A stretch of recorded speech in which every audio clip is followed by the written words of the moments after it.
Elles arrivent ce matin comme tous les jours très tôt dans leur jardin. Alice Ouedraogo et Madeleine Delma, deux camarades de classe inscrites en 3e année d'agroéconomie à l'Institut Polytechnique privé Shalom de Ouagadougou. Elles sont unies par les études, mais aussi par les affaires. Elle est à Tanga à côté. Moi, je suis jusqu'à la zone 1. Et puis, je viens étudier à Tanga ici. Donc, chaque matin, très tôt, à 5 h, moi, je me lève et puis je viens à 6 h. Elle vient à partir de 6 h. Non, comme on rentre à 7 h30, 1 heure de travail, on ne peut pas totalement tout arroser. Mais avec la motopompe, on essaie d'arroser la moitié puisque l'eau même du puits n'arrive pas à suffire complètement notre portion. Donc, on essaie d'arroser la moitié le matin très tôt.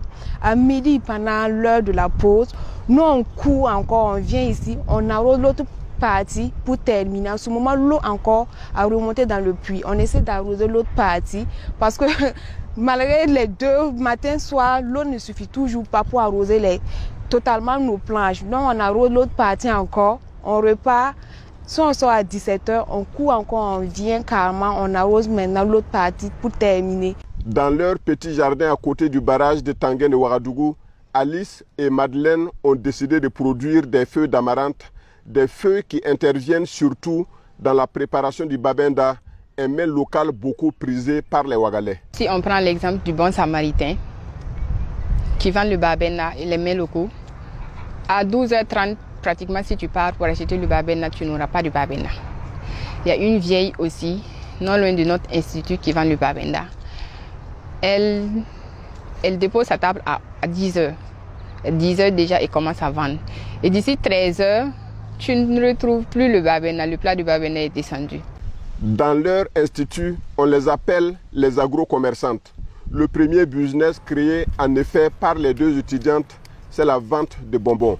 Elles prennent ces cartons de bonbons avec un commerçant grossiste qu'elles revendent à leur tour avec des boutiquiers de la ville de Ouagadougou. Nous sommes des étudiantes, nous sommes des commerçantes, nous faisons la mériculture.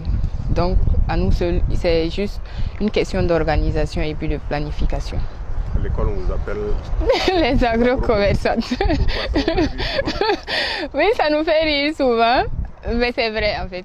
À l'université, on n'a pas besoin de trop de temps comme ça pour bosser. Disons, il faut juste comprendre l'essentiel et puis aller faire des recherches.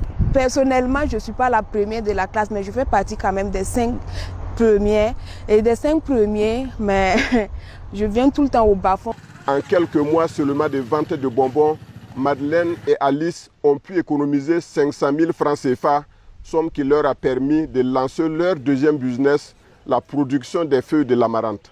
À peine une 50aine de planches, mais les deux étudiantes engrangent déjà plus de 150 000 francs CFA à chaque récolte. Si on prend l'exemple de notre cas de commerce, nous ne sommes pas partis avec de l'argent voir le commerçant pour débuter. Nous sommes allés le voir. On veut vraiment nous faire du profit pour investir à quelque part. On l'a expliqué. Il nous a compris. Il a eu confiance en nous. Il nous a donné ses bonbons. Nous-mêmes, on a commencé à vendre.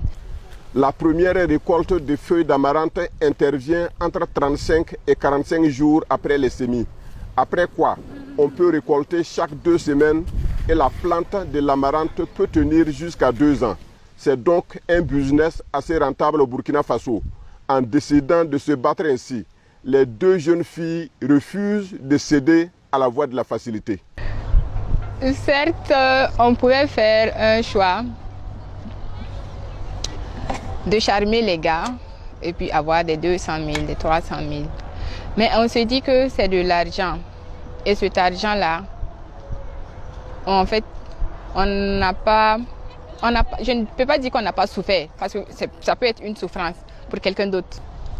Donc, il y a d'autres qui vont me dire que non, cet argent-là, on peut le prendre pour investir, certes, mais tu ne vas pas te donner à fond comme si c'est toi-même ton propre argent que tu as utilisé pour travailler.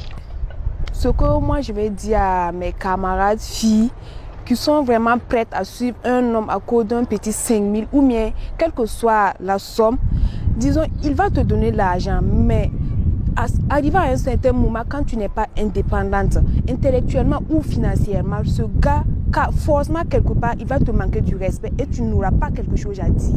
Alice et Madeleine rêvent grand dans la culture de l'amarante. Madeleine a même choisi l'amarante comme thème de recherche pour son mémoire de licence. Les deux étudiantes comptent produire un jour l'amarante sur des hectares pour contribuer au ravitaillement de la ville de Ouagadougou. En attendant, elles doivent se contenter de cette petite parcelle au bord du barrage de Tanguin, une parcelle qu'elles tentent d'entretenir grâce à ce puits qu'elles ont fait creuser à la main.